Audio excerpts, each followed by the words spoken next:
those who believe that we made a huge mistake in not aiding the moderate rebels, and that will be a campaign plank for her. But I didn't see the actual reference. Right here? Where do they get their money? It's a great question. Initially, as we reported, when you have Bashar al-Assad cracking down and on the what were initially peaceful protests, and those videos going out in real time like never before, and people seeing atrocities all across the Sunni world, they say, you know, my people are being slaughtered, much like the Spanish Civil War. They rally to the cause, and deep-pocketed sheikhs who don't particularly want to go pick up a gun start putting up money. It's not so much governments. It's been alleged the governments of Qatar and Saudi Arabia were supporting ISIS-like extremist groups. I don't think that was the case, but there's certainly sheikhs around the region that were and continue. But eventually they became, as we reported, self-sustaining in that they were able to take over oil fields and whatnot. Now they've lost some of that to the bombing, but there's still a network of people who feel this is a righteous cause. We don't spend time looking at the atrocities that they're enduring, and there's tremendous power in that. So there is a calling throughout the Sunni world that says this is a just cause and we must support it. So money comes from that. Right here, sir. Martin, if you were to be an advisor to DC, what would be your policy recommendations? Next question.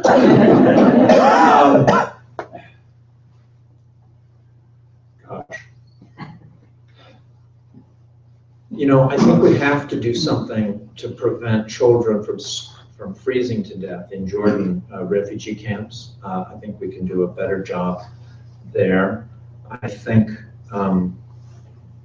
I would not favor getting deeply involved in the Syrian conflict. I don't see this as any kind of existential threat to the United States. There are things that we can do. We could take out some of his, in Syria, we could, but we don't have many tools in Syria to go after ISIS. The question is, should we be going after Bashar al-Assad and somehow getting a resolution? It gets very complex. What you're seeing here is a war between Sunnis and Shia that is where you have proxy armies fighting on behalf of either Iran or Saudi Arabia. You got to knock some heads together and get people to talk, and that's what's happening right now in Moscow as the Russians are getting upset about this. And I think you pursue those kind of diplomatic initiatives, but I really don't think we have a lot of good options. And I think the president doesn't mention this in his State of the Union address because he realizes that they're really scratching their heads about what to do. In the back then? Yeah, thanks very much. I wonder if you could talk a little bit about Kurdistan, what its level of autonomy and security. Well, I think the Peshmerga have rallied.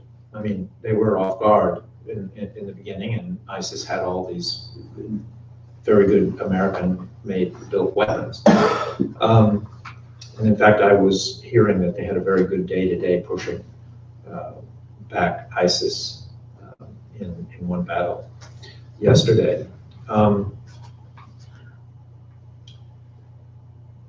not sure what you're getting at. I mean, I think that what's come out of this is that the Kurds have taken more control, more autonomy out of this situation. Immediately after the fall of Mosul, they moved in to protect Kirkuk, which was really not in their territory, although it's predominantly, I mean, it's on their border. And they have secured their own state, essentially. Right, because there was a lot of talk, especially last year, that there was going to be a split. Yeah, and I think that it's hard for the Sunnis. I'm going down to Washington tomorrow to meet with 10 sheikhs from Anbar province who are touring the State Department and the White House and the Pentagon, trying to figure out what America can do for them. They're looking at the Kurdish situation and saying, hey, the Kurds have got all this, why should we settle for anything less? We want more, they want more autonomy. So the Kurds, I think, are in a pretty good situation. I mean, if you could call any of this a good situation. Sir? Two-part question. Has the ability to raise money been impacted for ISIS by the 60% drop in the price of oil? And my second question is, if anything happens to Bashar al-Assad, what happens from there? Well, that's what the administration fears. The second part of your question being about what happens if Bashar al-Assad falls. And they don't want to get too involved in toppling him until they have some assurance that there's something to come after him. And right now, it would be ISIS or Nusra, the other extremist group, the Al-Qaeda, official Al-Qaeda affiliate. So that's a nightmare scenario. As to the funding and the price of oil, that has a big effect in that the two patrons, Russia and Iran, are losing money now on they're not as able to come to Bashar's aid as they were, and so that's a problem for him. Hi, thank you so much for sharing your excellent film with us. Thank you. When I watch documentaries like this, I'm as much interested in the people who do give you interviews, Dempsey, Panetta, and so on, as the people who don't. And I'm wondering who are the interviews that you would have liked to have in this that didn't make it. I'm thinking you must have asked Maliki, and I don't know what he's doing today. Maybe you could share that. And obviously, if you're making a documentary about Islamic State, you want to in some way get Islamic State in there. Of course, you don't want to compromise your own security, a la Chimpoli, but given that you're making a movie about a film about Syria now, how are you treading this line in terms of gaining access, presenting their side? I'm thinking Skype interviews or academics or their supporters in the West. So some way of presenting the Islamic side, Islamic State face of this in your next film. It's a good idea. I mean, you can get Skype interviews, although I haven't seen them with leadership. I've seen them with fighters. Mm-hmm. And I had phone numbers of people in Mosul who were under ISIS control, and I had somebody offer me an interview with Baghdadi. I don't know how serious it was. He claimed to have been in prison with him in Buka when Baghdadi was an American prisoner. And I sort of joked. I said, "Well, here's my Skype address."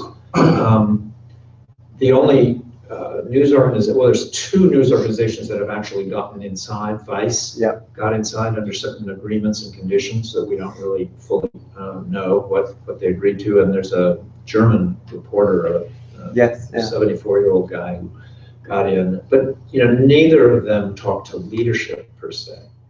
As far as the first part of your question about talking to people, Maliki, we tried very hard to get to Maliki. I've interviewed Maliki in the past. What's he doing nowadays? He's trying to revive his career. I mean, he is a vice president. There are several vice presidents, but he has political power. He has a following, and if you read the Arabic or Iraqi press carefully, he comes up once in a while. It doesn't show up in our papers, but he is trying to maneuver, and he makes it hard for Abadi. Anybody like that in the government is not going to make the Sunni tribesmen willing to come to join the fight. So there were a lot of people I would have liked to have gotten, and I'll say that the White House was reticent to give us anybody until they gave us the Deputy National Security Advisor, Ben Rhodes, who came forward, I think it was 2 weeks before we aired or so. And he's not very good either, is he? Well, he's good in that he's there. He's in the inner circle. He's in those meetings. He's formulating policy. But he has a kind of bumbling I mean, I would have suggested to them that they could have done better, and I thought we should have had other voices from the White House. We made that pitch, and just certainly made that pitch in a number of occasions, I know, and we couldn't get anywhere. We were lucky to get him over here. Yeah, I had a question about, you mentioned the Ba'athist support and how important that was, and I know there's been a lot of talk of Assad Falls, who used to be, sort of top of the deck of cards, who's apparently somewhere in this process. Do you think, I should say, how strong is this Ba'athist influence, and do you think that if they were bought off in some way, that ISIS, at least within Iraq, could quickly fall? I don't know that you can separate the Ba'athists from the hardcore jihadi ISIS, because they spent time in prison together, they found common cause. The Ba'athists find the religious sort of wrapping a very useful tool. They can get suicide bombers coming in from North Africa to run these attacks, and gives them a military advantage that they wouldn't have. I think it's very hard. If you could, the question of buying them off. It's been rumored that al-Duri, who you mentioned, who was number 2 to Saddam Hussein, who's up in Mosul, was going to come over and fight against ISIS, and that hasn't materialized. The CIA doesn't really know, I don't think, just how many, because we've done many sort of different analyses with different experts on how many Ba'athists are there, and it ranges from 70% to 30%, of the leadership. We don't quite know, but I don't see any sign that they're about to jump out. Right here. Yes, I'm going back a little bit. The documentary was wonderful as he explains how Al-Qaeda morphed into ISIS. But now that doesn't seem to be the case. Al-Qaeda seems to be operating separately from ISIS. So could you explain how that happened? They walked into ISIS, now they're separate again. Do you have an hour? It's a bit complicated. I'll try to make it simple. There is a time in 2011, in the summer of 2011, that Baghdadi decides to send this guy named Jolani over to form a franchise operation. Remember, at this time, Baghdadi is Al-Qaeda. It's actually called the Islamic State of Iraq, but they're the old Al-Qaeda in Iraq group.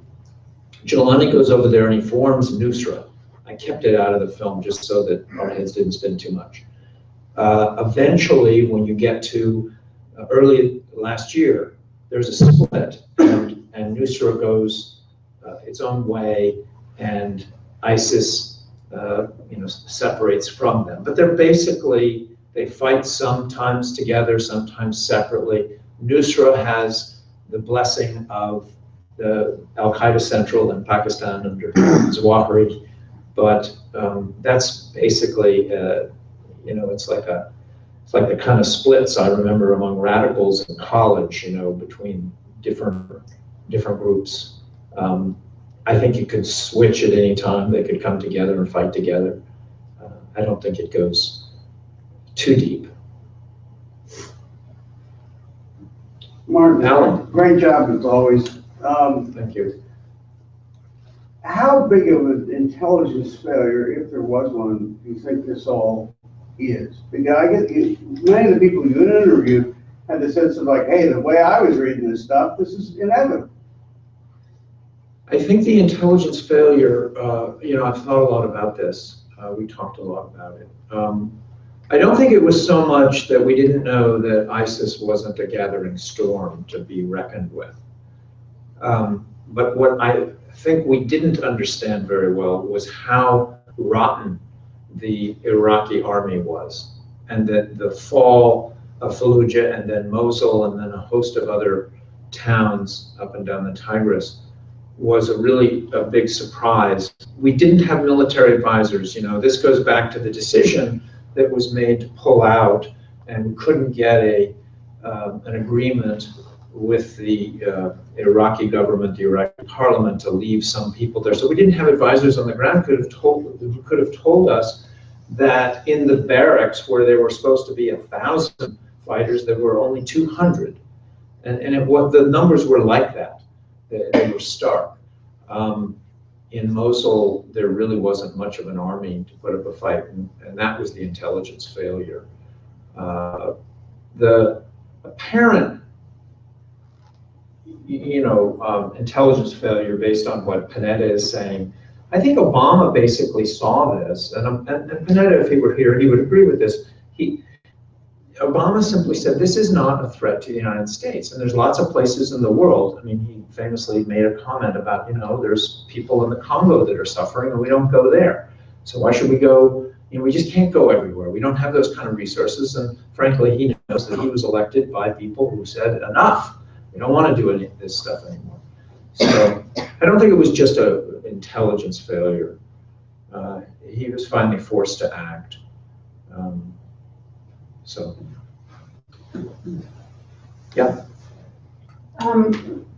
One thing that I found intriguing was the ISIS talk about the caliphate and no state borders, and a lot of the borders were arbitrary. Since Syria and Iraq are pretty much failed states now, and the region is in turmoil, might there be a whole shifting of borders and maybe some kind of migration where, couldn't be Shia versus Sunni in so many separate states? Well, that's a good question for me to direct to the Sunni leaders. I'm meeting with the governor of Anbar province tomorrow and a host of Sunni sheikhs.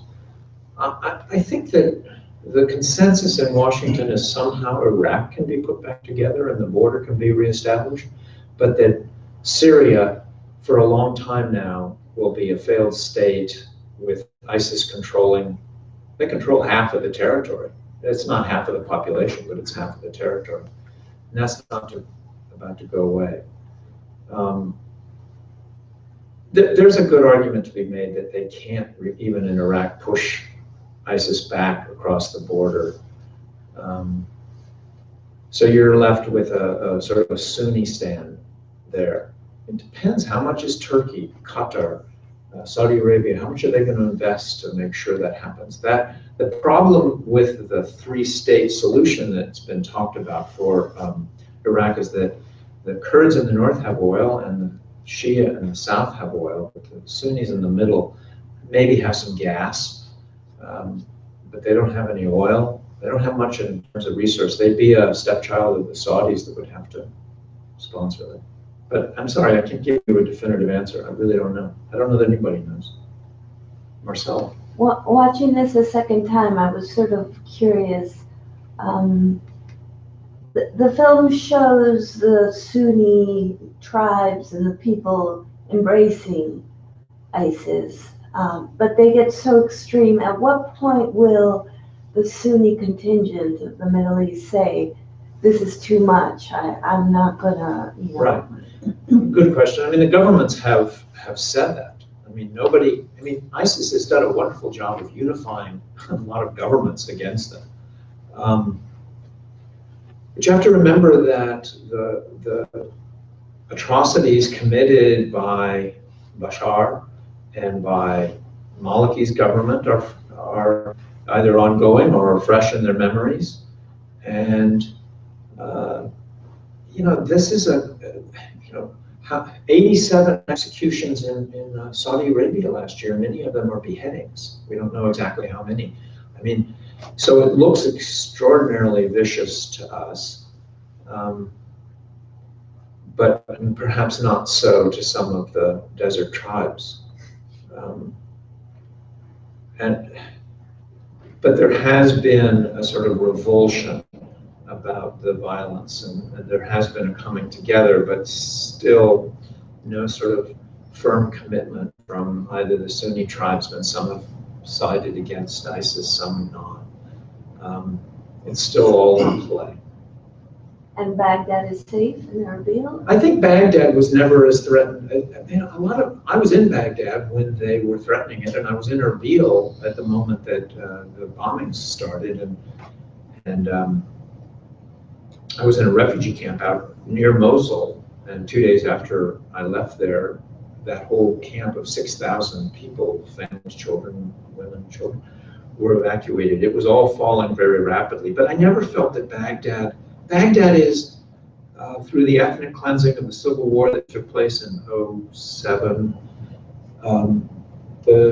it's pretty much a Shia city, and the Shia militia, funded and run in many cases from Iran, are all over the town, all over Baghdad. I mean, it's not, I never thought that Baghdadi really thought he could take Baghdad. I think that he, like his predecessor in Zarqawi of Al-Qaeda in Iraq, just wants to start a civil war between Sunnis and Shias and then see what happens.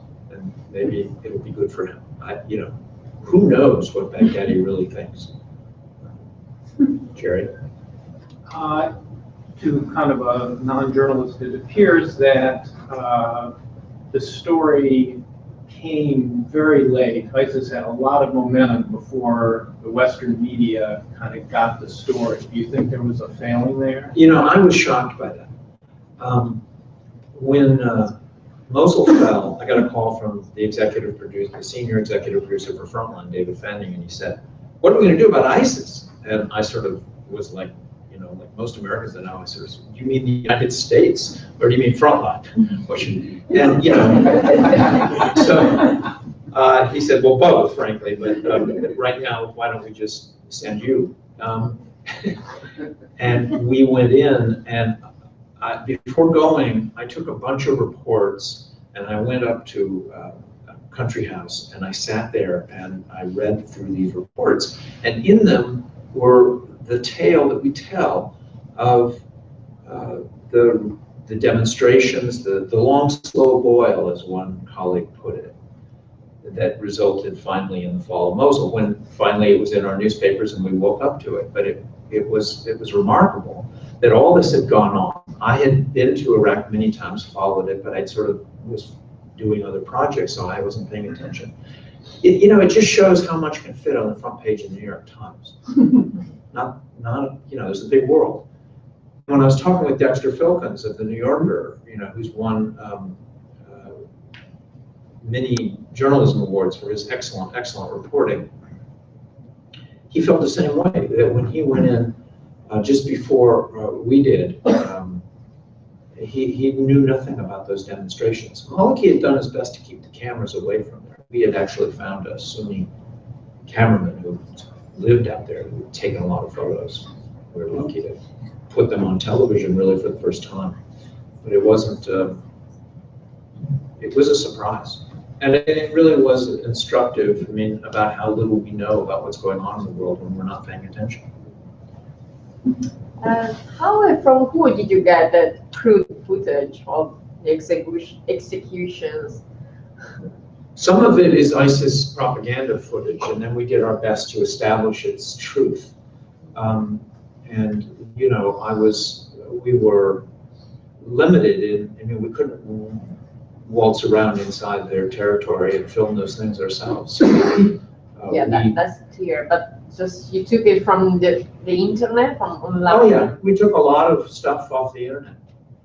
Absolutely. It actually looks better. I don't know, the colors were a little washed out here.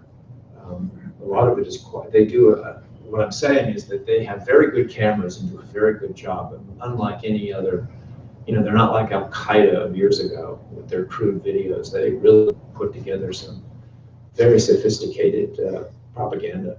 So it's remarkable stuff. It's right here. I saw many fighters, but I haven't seen any children, women behind it. Where are they? They're there. We could have shown you that, but we didn't. This moves very fast and is very, it's very full. And but there are many children and there are many women. And are they supportive or are they intimidated? Are they supportive? Are they supportive or are they intimidated? Both. I think that, this woman from Paris who set out days before the Charlie Hebdo attack, I don't know if she joined Nusra or ISIS when she got across the Turkish-Syrian border, but you know, nobody's forcing her to do that. There are a number of stories of women who have gone in thinking, you know, this was, as I mentioned before, you know, the Spanish Civil War, this was the just cause, and they've come out quite disillusioned. It's a mix. It's a mix of, you hear many different kinds of stories. There's no polling that allows us to really know, you know, how the anecdotes really, you know, represent the whole. Alan? You started to get at just this answer, but I'm wondering what you take away from this experience and can tell us how you view what's going on in Nigeria, Yemen, Paris, and at the moment, Argentina. Well, Argentina is an old story that's just being, the rocks are being But I mean, turned it's over. got again. Iran in it, it's got the whole. Yeah. Well, there's a worldwide struggle between Sunni and Shia. That's clear. Again, I think the rally cry here is that many of these people feel like we haven't done anything for them. We turned our backs on the Sunni tribesmen and left the country, and we left them unprotected. We supported Maliki. Even those pictures of Maliki sitting there in the White House with the president and everything is kind of okay, are galling to Sunnis who are seeing their communities, you know, ignored or worse. So, you know, that fuels so much resentment, and on we go. Any more? Yeah, thanks so much.